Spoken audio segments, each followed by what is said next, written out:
A wise man once said, "It's been a long time coming, but I know Casual Friday is going to come." Welcome back to the KFS Faithful to another episode of Casual Friday. I am your host today, Mensa. I'm being joined by my guys, Shawn and XJ.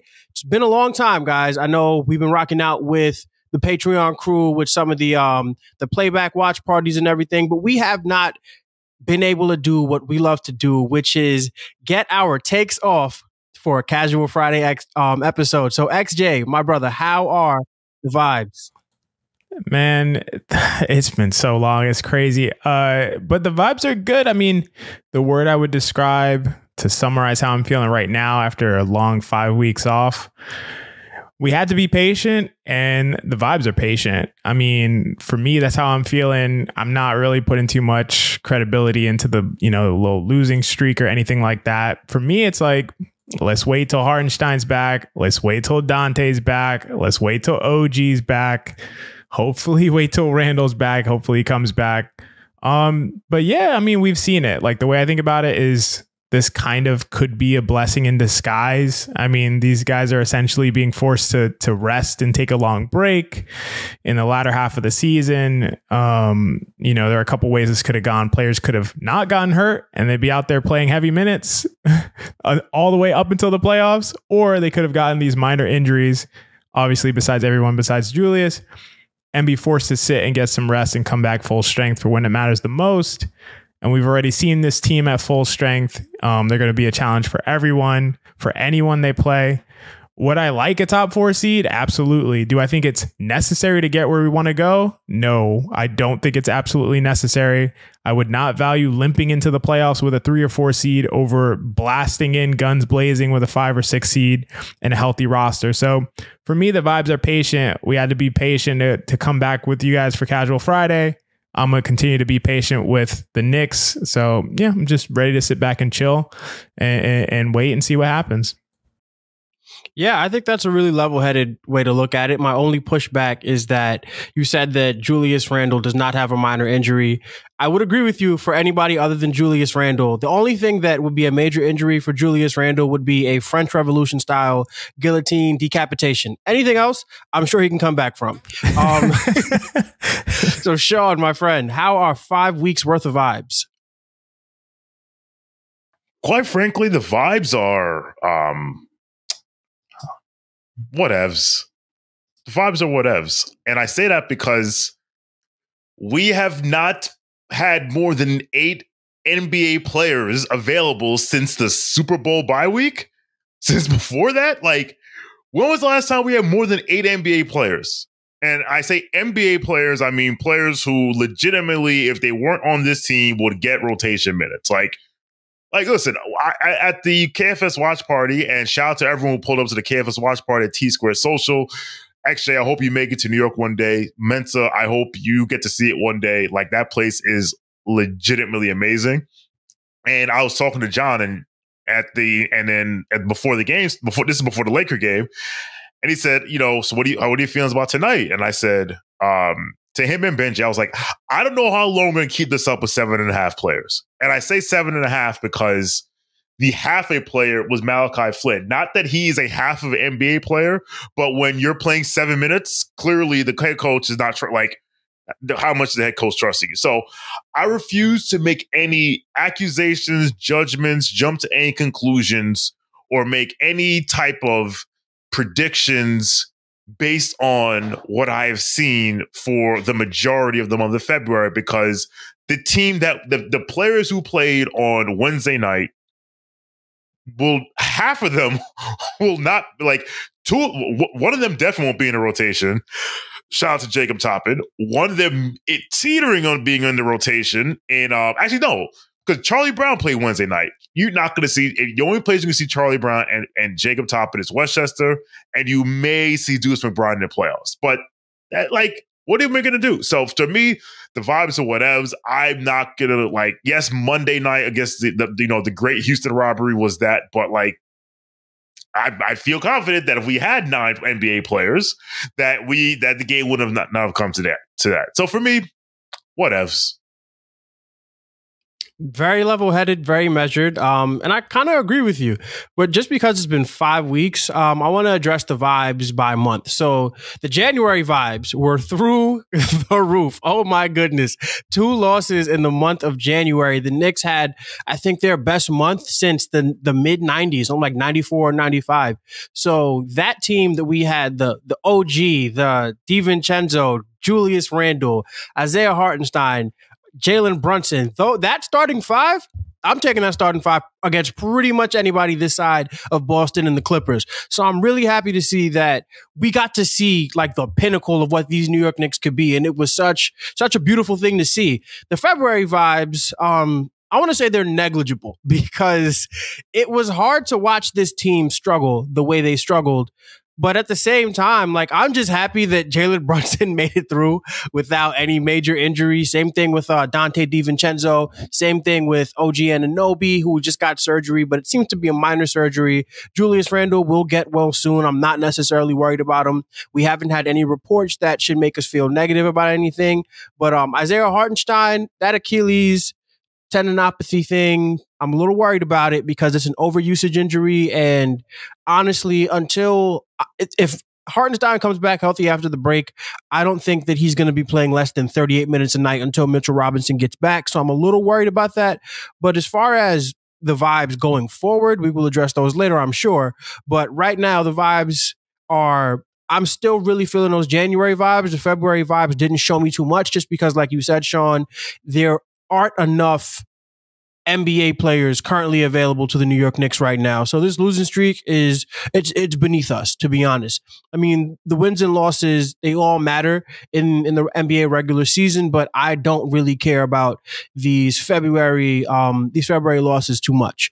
So with that being said, let's get into our shout outs for the day. I know that we have a lot to talk about going forward. It's been 5 weeks, so I started with XJ with the vibe. So Sean, give me your shout out, brother. How are you feeling? Well, for my shout out, I'm hoping I pick something that's not off the board because it is a current Knick. I was afraid that someone might pick this player, but but since I'm going first, I get first crack at it as I keep hitting my desk. My shout out is to Precious Achiuwa.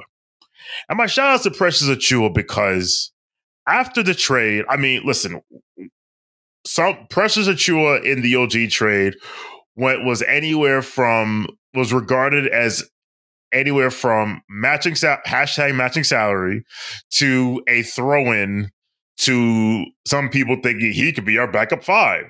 And I remember talking to the Raptors fans, and they were like, yo, that dude ain't it. And in the beginning, to your point about the January vibes, Mensa, like Precious, those first few games were rough. And I remember saying, shout out to my man, JFK, Miami Heat fan, who said to me, he said, listen, when the Miami Heat give up on a young player, that should tell you something. And I kept that in mind. And when I saw him playing, I was like, yeah, all right. And I went one step further and I said, if you're on your 3rd team and you're still in your rookie deal, that's a sign. But I will give a auxiliary shout out within this shout out to my man Zazu. Zazu hosts the Raptors Cookout on Twitter Spaces after every game. And he was the one to point out, he said, well, actually, 2 shouts. I-95 Bully said, I think in a post game that like, hey, let's give this guy a chance.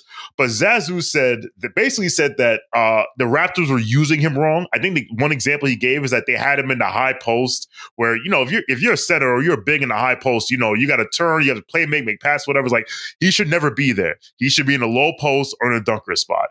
And Tim said, guess what? You're going in a dunker spot. So he can do what he does very well. Rebound, play some D, he'll put the ball on the floor a little bit, whatever. And he has been as much as a savior as you can have for a team that's lost 4 games in a row and lost 5 of 6. And the funny thing is, like, the Raptors fans, they called him CTE Hoops. That's what they refer to him as. I'm not making this up. And he's clearly... I didn't hear that one. That's crazy. Oh, listen. Look up, go on the Bird app and type in CTE hoops. Like, that's what they refer to him. And I see people on the time, like I follow a number of Raptors fans. They're like, I can't believe CTE hoops is pulling this off. I'm like, yo, that's disrespectful, right? So shout out to him, man. He's doing a job. When we get iHeart back, he's probably going to be our backup 5, which is kind of tough because it did look like a layup line. That's what Benji, I think it was Benji said that during the Houston game when he was at the 5. So his ideal position is a backup 4, but he's probably going to have to play some 5 until Mitchell Robinson comes back. But hey, the dude who was a throw-in, who was matching salary, has been absolutely huge for us. So shout out to you, Precious. A great shout out because he was getting some really nasty nicknames there for a little while. Happy to see that he brought it all the way around. And yeah, I mean, Precious has been huge for us. A lot of big rebound games, 16 rebound games, I think twice as a New York Knicks since everybody's been hurt. It hasn't really amounted to much just because our record without the starters hasn't been great, but he's been playing well and he's earning himself a contract. This is a contract year for him. And I do want to just put a little caveats in with the 2 trades in on a rookie deal thing with him. He was traded for Kyle Lowry, which was seen as a big acquisition for the Miami Heat. And then he got traded for Emmanuel Quick. He was a throw-in, of course, but he got traded for Emmanuel Quickly and RJ Barrett, which is another big move for the New York Knicks, for the Toronto Raptors. So there's a lot there, but I'm happy to see that he's, getting a chance, not necessarily a Bronx native, but grew up in the Bronx, born in Nigeria. So happy, very, very happy for Precious. XJ, you have anything you want to add? Yeah, just real quick. I mean, I agree with both of you guys overall. I think the thing about Precious is like clearly Tibbs told him like, yo, go get me the ball. Like, like, I don't care what you do. Like when you see the ball go up, go retrieve that, like, go get it. Like that's what he's doing. Like a monster. He's just like, I forget what it was. 8 offensive rebound games, back-to-back game. Like that's crazy stuff. And it's like, if you simplify to that level and you're just like, bro, just go get me the ball. Like, and he's able to do that. And I think that that's been incredible because not anyone can just do that. My only concern about Precious is just like Shawn said, Benji did mention about Precious being kind of like a layup line at the 5. And I'm also concerned about him playing the 4 because you all know I'm always worried about spacing. I always think it's important to have, guys on the floor who can space the court out, especially when you got a guy like Jalen Brunson who's trying to get to the rim all day or at least close to the rim. So I'm a little worried about his position. I think, it's funny because back in the day, we used to talk about like these tweeners, like, oh, this guy's a tweener. He's 6'8". He's not really a 4. He's not really a 5. What position is he? And then that became like a strength. It's like, actually, he can play both and he can play defense and he can switch and he can play guards and he can play bigs. Like we want these like quote unquote tweeners.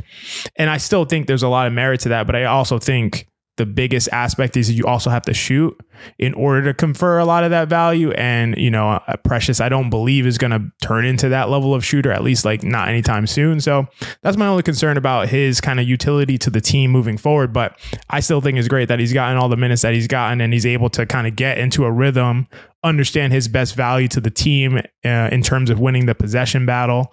And he's been instrumental. So I totally agree with that shout out. Yeah, again, just Precious has made himself millions of dollars with this opportunity because he could have gone the other way. And I'm really happy for him because this is a young man who, his NBA career is just starting, got a real good chance under a good coach with a superstar and Jalen Brunson next to him to elevate his game. So he's been able to be Precious, and we're seeing that is an NBA basketball player. So I think that's great. XJ, how about you? What's your shout out? I'm sorry. Well, it's funny that you had that Freudian slip because I actually have 2 shout outs. One is a quick shout out. We love it. It worked out. One is a quick shout out. And shout out number 1 is to you, Mensa, because correct me if I'm wrong. I might be misremembering this. It's been a long time, obviously, but someone made a crazy prediction that the Knicks would lose only 2 games in the month of January. Was that the actual prediction? Because at the time I was like, yeah, obviously Mensa's always on point with the predictions, but this one, come on, man. This one's a little much. And then it literally happened. So big shout out to you, Mensa. That's a crazy prediction. We haven't been on here in a long time. We're 15 days into February before we've been able to kind of follow up on that. So I just wanted to make sure that didn't go without being said. Big time prediction by you. Thank you. Appreciate it. Yeah, absolutely. And then my second shout out is going to go to someone else who is not on the New York Knicks roster.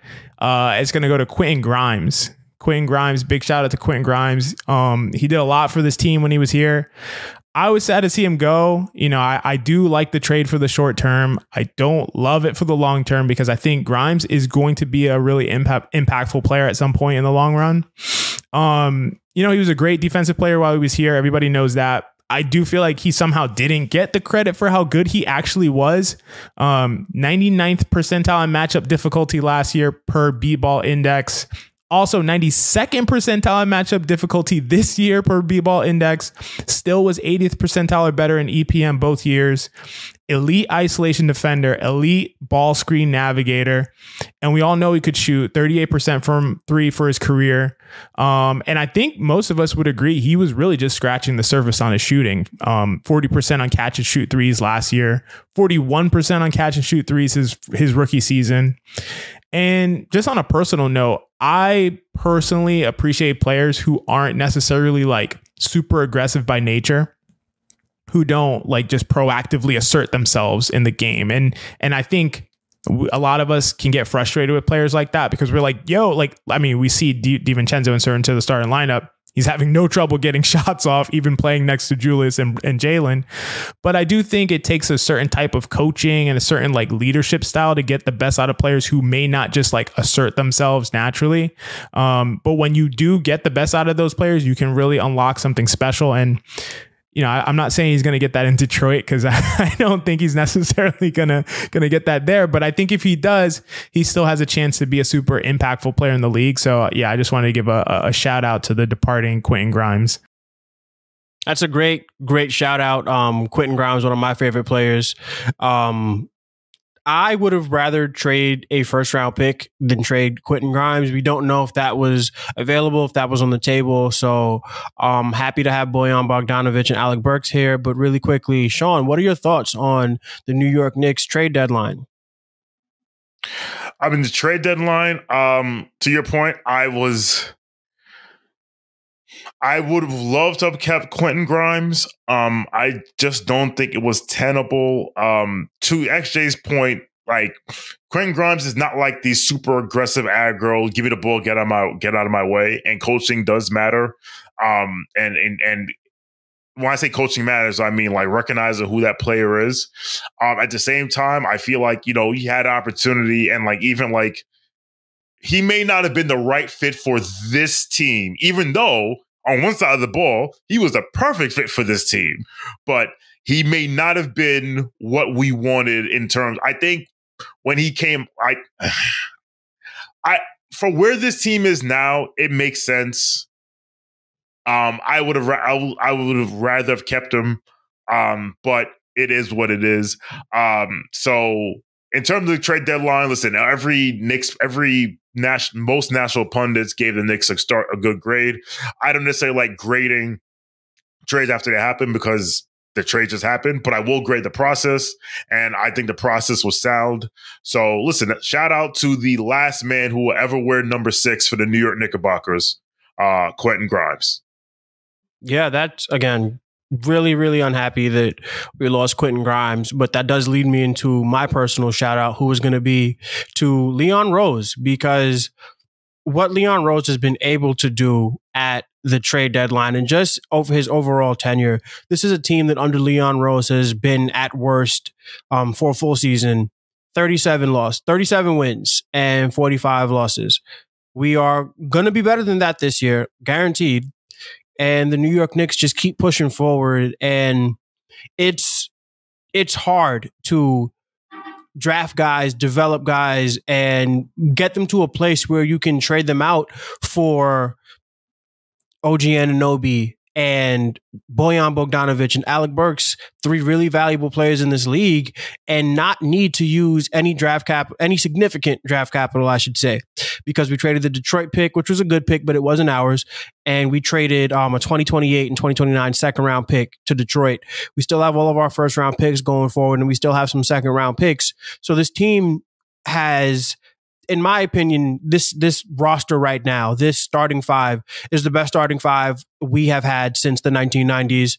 And all of that credit goes to Leon Rose, because everybody on this team right now, pretty much except for, I want to say, Julius Randle and Mitchell Robinson, were handpicked by one Leon Rose. And this is a team that people are confident will make there's varying amounts of confidence, of course, but there's confidence that this team can make an Eastern Conference Finals.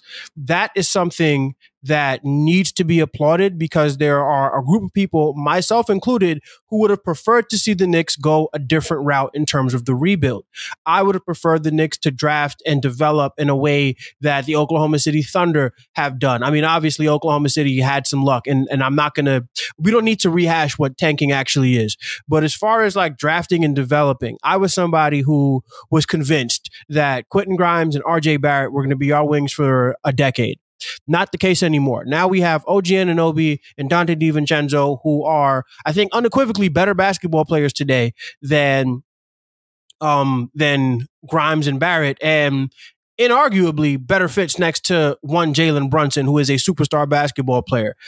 Jalen Brunson, acquired by Leon Rose, Jalen Brunson changed our trajectory as a franchise. He put us in a place where you just got to build. You build with Jalen Brunson in mind. You build around Brunson, and you're a conference finalist. It's possible. That can happen for the New York Knicks. And it could have happened for the New York Knicks last year as well, if it weren't for the Miami Heat. And that's all I'll say about that. But the Knicks are in such good position going forward.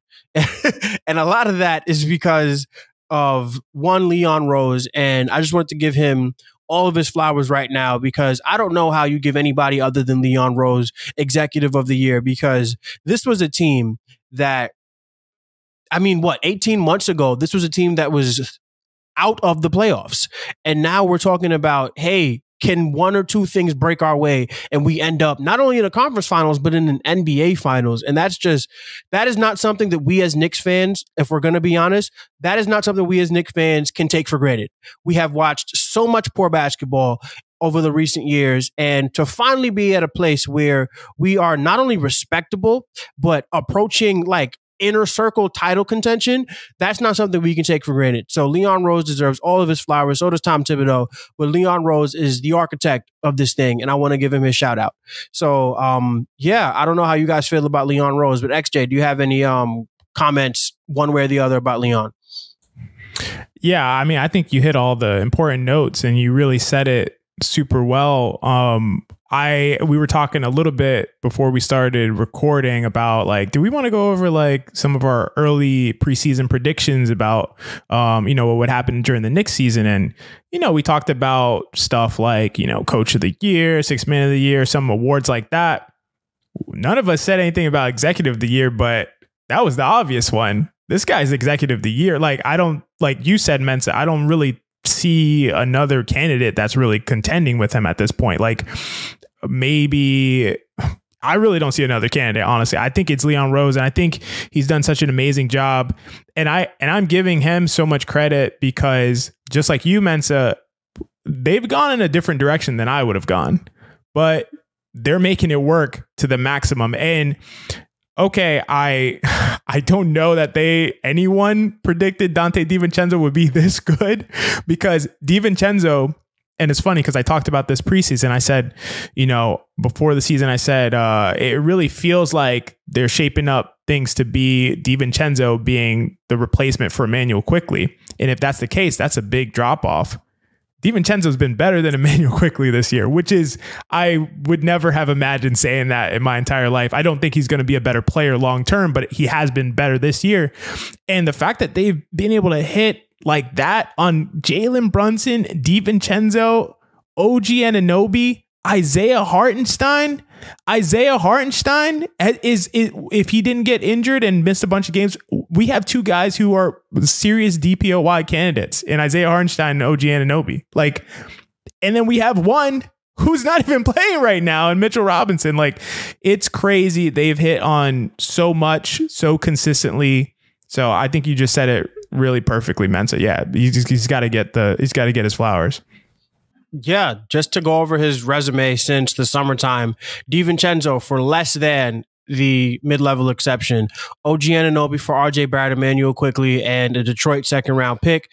And at the deadline, Bojan Bogdanovic and Alec Burks for Quentin Grimes, Evan Fournier, Malachi Flynn, and 2 second-round picks. So this guy has added, last I checked, and I'm not too sure if this is still the case, but 90th percentile offensive EPM in Dante DiVincenzo. And if you look at dunks and threes and you go up and down that list, find any player who operates basically strictly out of the catch and shoot like Dante DiVincenzo. For him to have his EPM with the game that he plays, it's very rare. OG Anunoby, who was like sub 80th defensive EPM before he got to the Knicks, and then just turned into like Lawrence Taylor. It's crazy what this guy has become since he's been a New York Knick. Just the way he's added and put productive, impactful basketball players on this roster that weren't here. 6 months ago. It's unbelievable what this New York Knicks team looks like now. And I just think you just have to look at it and just be honest. Like, this team is just excellent. It's excellent. There are very few holes, if anything. We had an issue with depth. We don't have that depth issue anymore. We don't have the top. And it's funny because the one thing about Jalen Brunson that I do want to say, and I know this is like a tangent here, but Jalen Brunson is like, what you think is a goalpost, what it ends up being with Jalen Brunson is just a first down, because it was just, Jalen Brunson is not going to be worth this contract. Now he's worth this contract. We're going to move that goalpost. Jalen Brunson is not a star player. Jalen Brunson becomes a star player. First down. We're going to move the goalpost again. Got to get another 10 yards. Jalen Brunson can't be an all-star. Jalen Brunson becomes an all-star.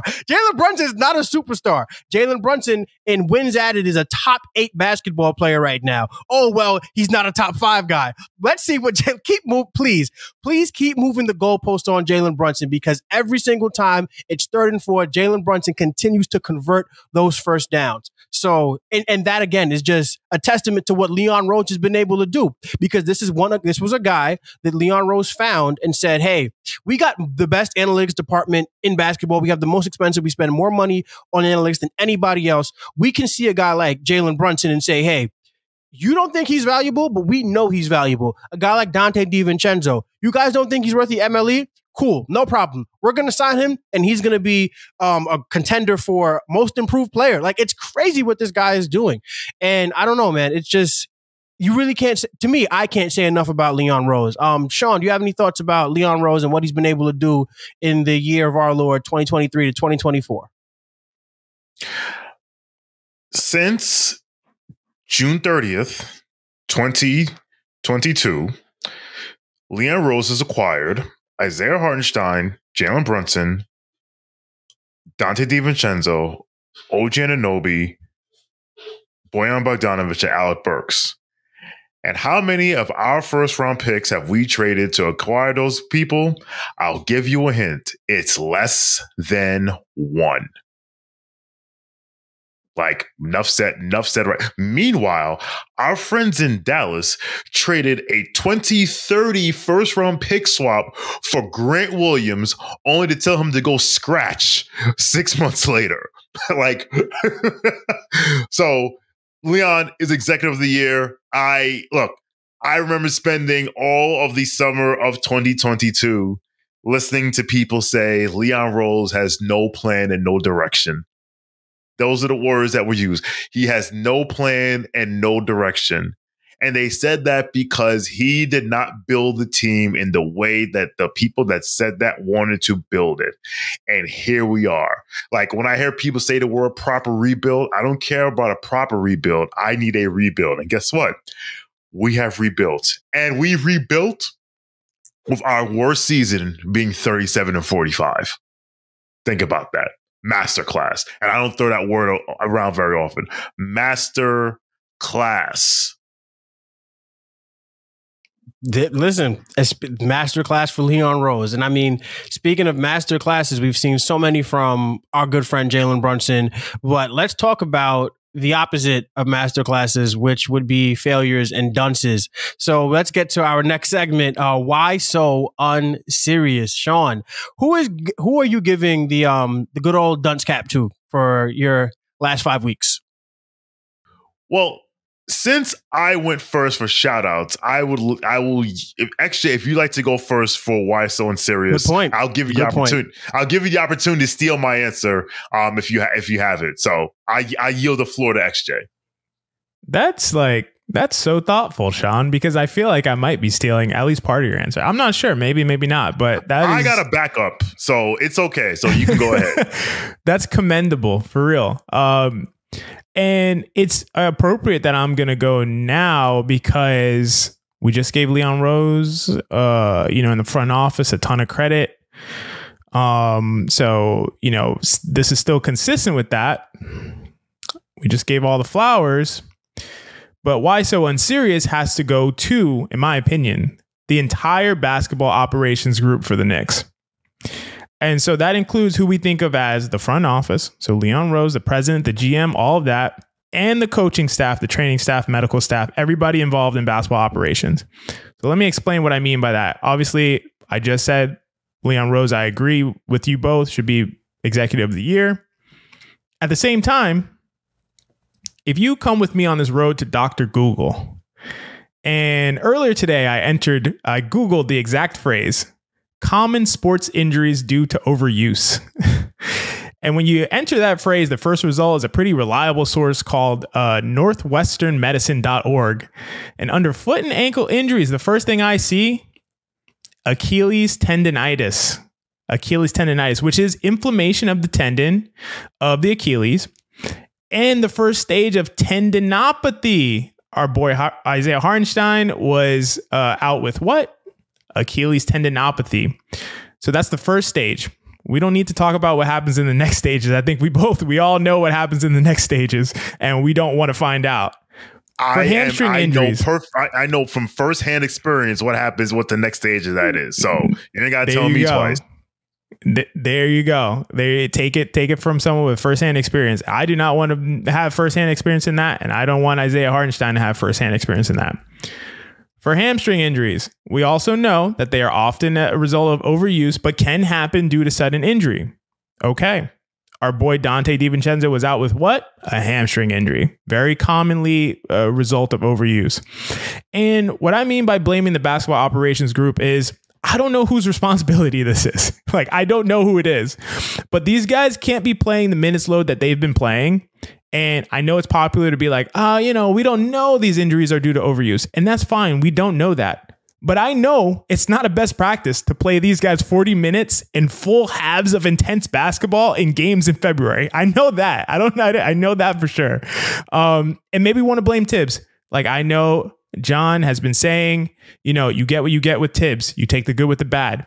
I personally think some flexibility would be preferable and reasonable to expect from a coach and one of the leaders of the organization. But maybe John's right. And everyone knows what they signed up for. And you just take the good with the not so good. I think that's a valid perspective. Because maybe it's we want you to be your maximum self. And that doesn't involve you trying to rein yourself in. But guess what? Somebody has to have responsibility to rein him in. Then if he's not reining himself in, someone needs to rein him in, because the organization needs to impose a minutes restriction, something like that. You think Rick Carlisle wanted to play Tyrese Halliburton 20 minutes every game before he was fully healthy so he could have a chance to qualify for All NBA? Probably he didn't want to do that, but did he have a choice? No, he didn't have a choice. So that's what I'm saying. I don't know who to give the responsibility to. I'm not going to say it's on Tibbs. I'm not going to say it's on the front office. I'm not going to say it's on a training staff. I'm just going to say it's the basketball operations group.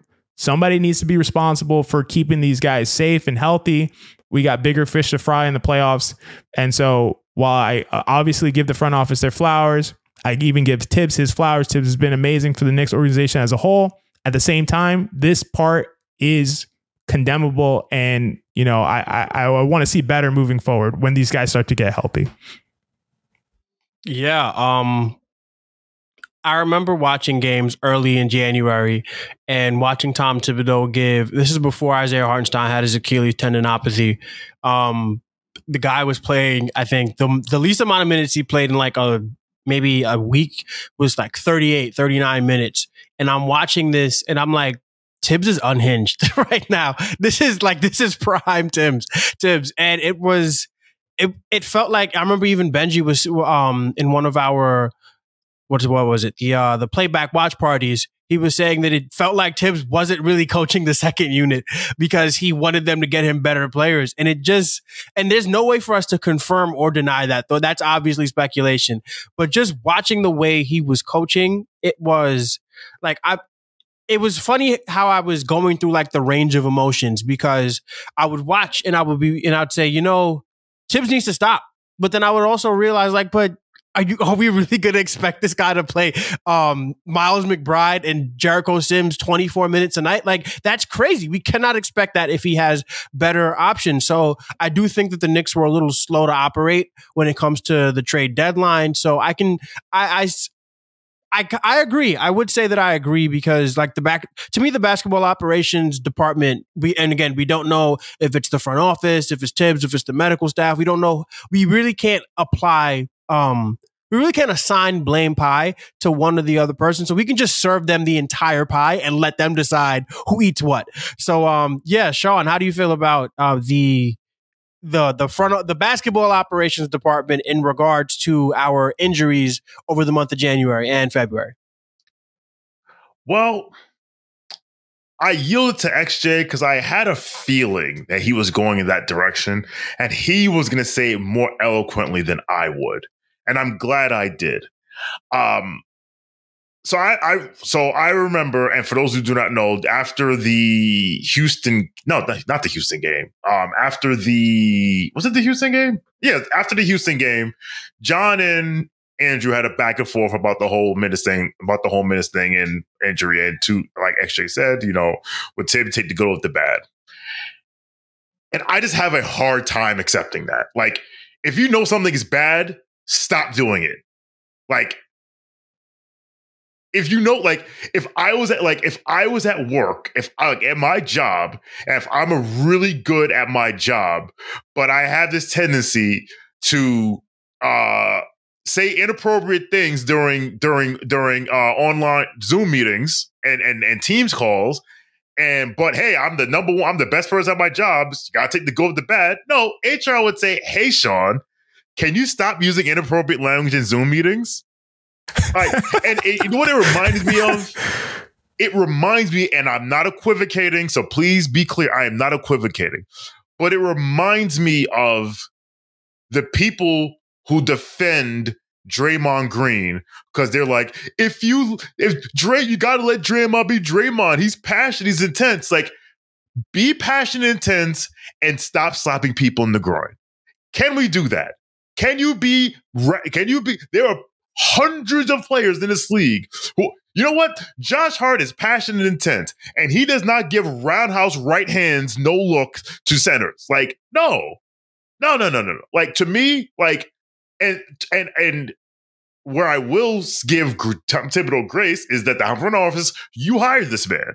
So if you hired this man, and I've always said it, I've always said that he doesn't want to win as much as he's afraid to lose.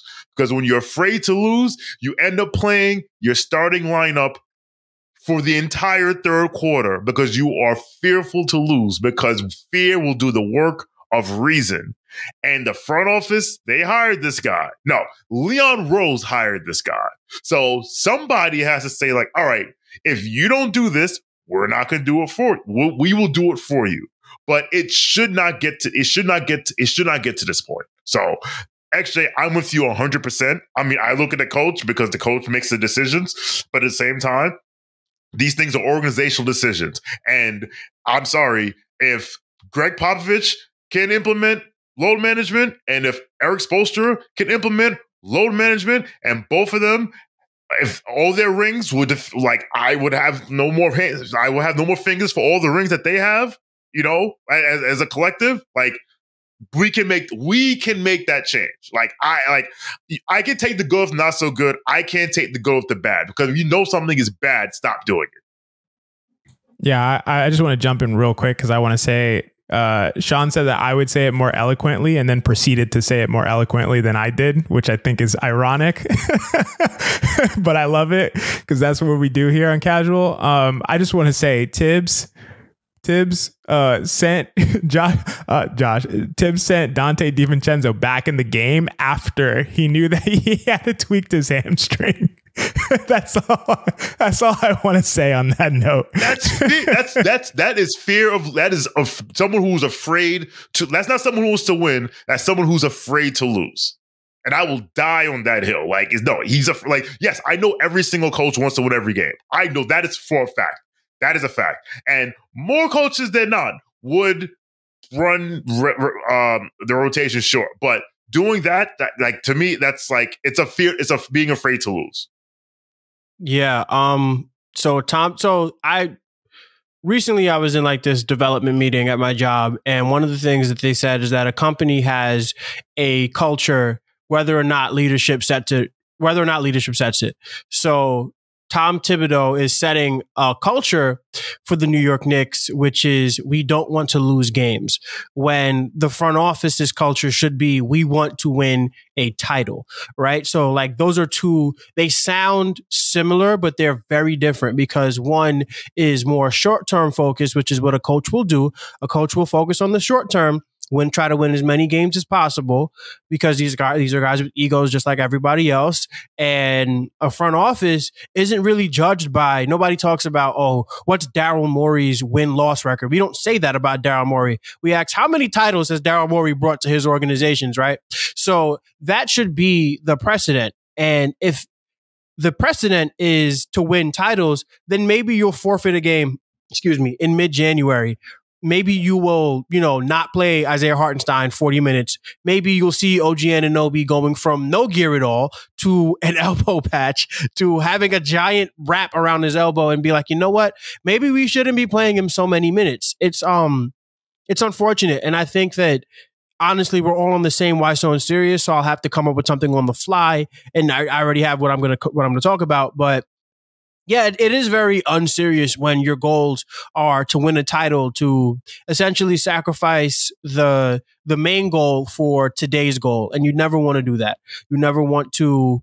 And I've just known so many people in my life who've been short-sighted in that manner, where it's like, I need to maximize everything today and then burn themselves out long-term. We don't want to burn ourselves out. We don't want to burn our players out. This is the most talent we've had on the roster, and we don't need to prove it in January and February. Let's prove that in April, May, and June. So for me, my why so unserious, since we really all agree that the front office, no, you're muted.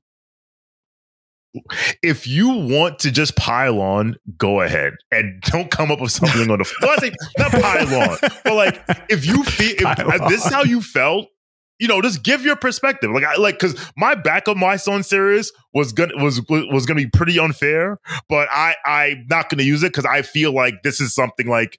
This is something we can concentrate on. So if you want to give your thoughts on that, go right ahead. I don't want anyone to catch a stray. Just because you were last. My why so unserious was not going to go to anybody in the Knicks organization. My why so unserious was going to go to the referees in the NBA, because wow. But honestly, that's all we really need to say at this point is wow, get it together. So just to jump back on the front office and basketball operations, as far as it goes with the injury situation, there's this creeping feeling in the back of my mind, like, what if we've already seen the height of this basketball team? What if OG Anunoby doesn't come back healthy? What if Julius Randle isn't all right? What if Dante DiVincenzo and Isaiah Hartenstein? What if all of these guys are actually breaking down and we can't just take for granted that they're going to come back healthy? And that thought, it torments me. I'm going to be honest, because we've seen that happen with a Thibodeau coach team. What if we are the 2011 Chicago Bulls? If you told Bulls fans in 2011 that was going to be the peak of it, they would have looked at you like you're nuts. We have the youngest MVP in league history. Joakim Noah is 20, what? I think he was 25. They just signed Carlos Boozer. You had an ascending, Luol Deng, probably playing some of the best defense of his life, just led the NBA in minutes played. And we just drafted this kid out of Marquette, 30th overall, which we're not sure if he's going to be great, but Jimmy Butler looked pretty good in college. If you told Bulls fans in 2011 that was going to be it, they would have laughed at you. And honestly, everybody would have laughed at you. At that time, I remember articles coming out like the Bulls have the brightest future in the league. We were talking about maybe Melo might go there one day, and he did consider going there in 2014. They even got Pau Gasol the year after. No, did they get him the year after? I think. No, they got him, I think, that same year, either 2014 or 2015. But because of health robbed the Chicago Bulls, right? And we can't act like that's not a real thing, because just like Derrick Rose got hurt because of, well, I don't know if it was because of overusage or because he was just kind of unhealthy after that, but he played a lot of minutes and then he got hurt. Jalen Brunson is playing a lot of minutes and he is not a giant guy, right? We have Dante DiVincenzo playing tons of minutes. And just like XJ said, he bothers his hamstring. The coach sees it and says, you know what? I need 5 more minutes from you, Dante. Like, it's crazy. Like, it really bothers me. OG Anunoby, I think he hasn't played more than 60 games in the past 4 or 5 seasons. And he gets to the New York Knicks and starts to lead us in minutes. These are things that really, really scare me, because I see the potential and I see the talent of all of these guys. If you're looking at it from a dunks and threes EPM perspective, all of them, and I mean all of them, are 89th or higher on either offensive or defensive EPM. As far as we're talking about Julius Randle, Dante DiVincenzo, OG Anunoby, Julius Randle, and Isaiah Hartenstein. All of these guys are top 100 players in the NBA right now, and they're not even. And if there's anybody who's the oldest guy is Julius Randle, who turns 30 in November. This is a young team. This is a team that has so much potential, and we cannot allow it to be robbed by wanting to win every single game in the regular season, because you're not going to be able to hang a banner that says 2 seed 2024. That's not a banner that exists, right? Especially when you're not even going to win the Atlantic Division, because Boston has that tied up. We need to be prioritizing today. Not today. We need to be prioritizing the long term. Nobody's going to want to come to the New York Knicks if we are broken down and beat up. And it's always about, the Knicks might get superstar X in the offseason, and that's cool and everything. But right now, we have a very, very, very good basketball team, and I need to see them reach their potential. I don't want to feel like I watched the best, but I don't want to feel like my team played its best basketball in January. And until I see them play continued good basketball, until all these guys come back healthy, and that's something that I feel like we're taking that for granted, man. And I'm not comfortable with that. I'm not comfortable taking for granted that Mitch is just going to come back and be all right. Julius is going to come back and be all right after he had such a tough start to the season after the ankle injury. Now he has a dislocated shoulder. I'm not comfortable taking for granted that Isaiah Hartenstein is going to just be healthy with his Achilles, especially after listening to Fred Katz and Macri on the Wednesday pod speak about how that was a draft concern for Isaiah Hartenstein. They weren't sure he was going to be able to play 9 minutes in a row. And credit to him, like Fred said, credit to him that he's able to come back and be healthy and play and be an Iron Man for the New York Knicks up until this Achilles injury. But we just can't take these things for granted. And as much as it feels good to watch them play, and boy, oh boy, do I enjoy watching these New York Knicks play, and I want to get as much of them on the court as possible, I also want, just like the human in me, wants to see these guys really, really accomplish something special.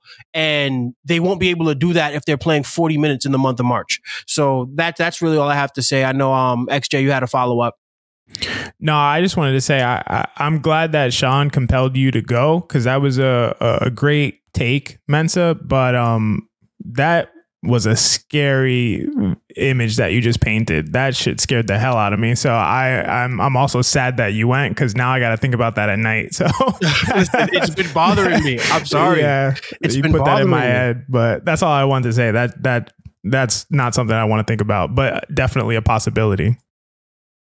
Shawn, I know you had something you wanted to say as well. Yeah. Yeah, Derrick Rose tore his ACL on my 30th birthday. I will never forget it. It was my 30th birthday, and I was at a space tournament in Midtown.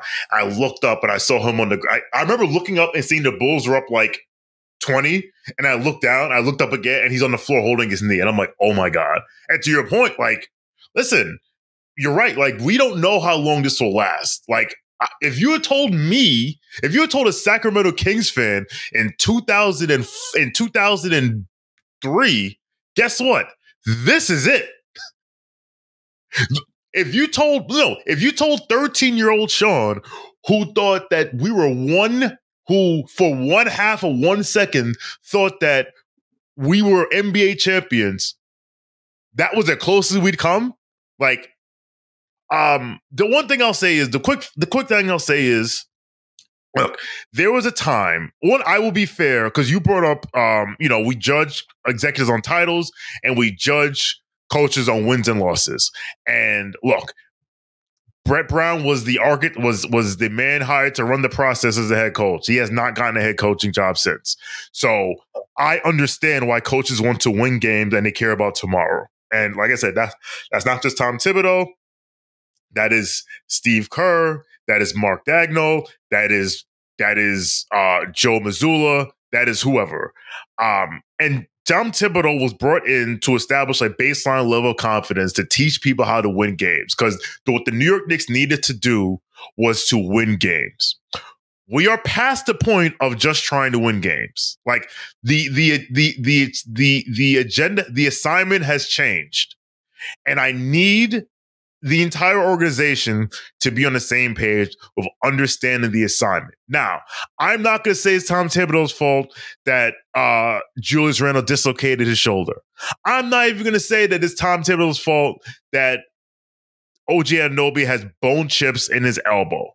I'm not going to say it's his fault that Mitchell Robinson rolled his ankle so bad that he needed to have surgery. However, there is a bigger, this is no longer 2021. Like, the We Here season came, it went, it was fun. Like, you establish a baseline level of competence. You establish a baseline to move forward. And we can't be doing the same things we did 3 years ago, because that's what I do. Because, dude, we have bigger fish to fry now. Like, we have conference final aspirations, finals aspirations, championship aspiration. And we just cannot say, well, you know what? That's who he is. So we're going to let him get, no, like we can't have that. Like, the status quo, like the rules of the game have changed, and as an organization, because I'm not putting this all on Tom Thibodeau, because Leon Rose knew who he was hiring. So I'm putting this on the entire organization, saying, like, all right, this is how we're going to do this going forward. And you can get on or lay down, as a wise man from Philadelphia once said. Yeah, again, it really is concerning, and I do think it should be on every Knicks fan's mind. Not only I remember before we even, like, our first episode this season, one of the things that I spoke about was enjoying the regular season and enjoying every single game, because you could be in a situation like we are in today, where, if you really think about it, you don't know for sure that you haven't seen the best basketball on this team. I mean, I don't think we have, but I do think that it's important that we just all, like, really understand what we have here, especially, like, as fans, but the organization should really understand what they have. You know, I know it's always been about, hey, the star trade this and the star trade that, but let's act like we are the contender right now, and we need to preserve guys, because it kind of feels like we're still trying to prove that we are this team that we already are. We don't need to prove anything to anybody. All we got to do is go out there and win playoff basketball games. We're comfortably going to be a top 6 seed. I mean, it would, like XJ said earlier, it would be really nice to be a top 4 seed to host a playoff series, but I would much rather have all of my guys healthy. I would much rather have my top 9 guys healthy than end up in a situation where we are hobbling into the postseason and we have to wonder, can Jalen Brunson and Dante DiVincenzo with Precious Achiuwa Jericho Sims and Josh Hart, can they carry us to a title victory over, like, I don't want to think that way. I want my guys in the game. So, really quickly, just to wrap up, we won't do a round of predictions, but I do think that something, the Knicks right now, let me check their record, let's figure this out. Yep. Oops, standings. Oh, no. I just moved away from the Knicks. But 33 and 22? Okay, great. Yes. So the number that's been on my mind is 50. Will the Knicks win 50 games this year? Shawn, do you want to over or under 49.5? Where do you have the Knicks for the rest of the season? Okay. 33 and 22. That means they played 55 games, which means 27 left. They got to go left. 17 and 10. 17 and 10.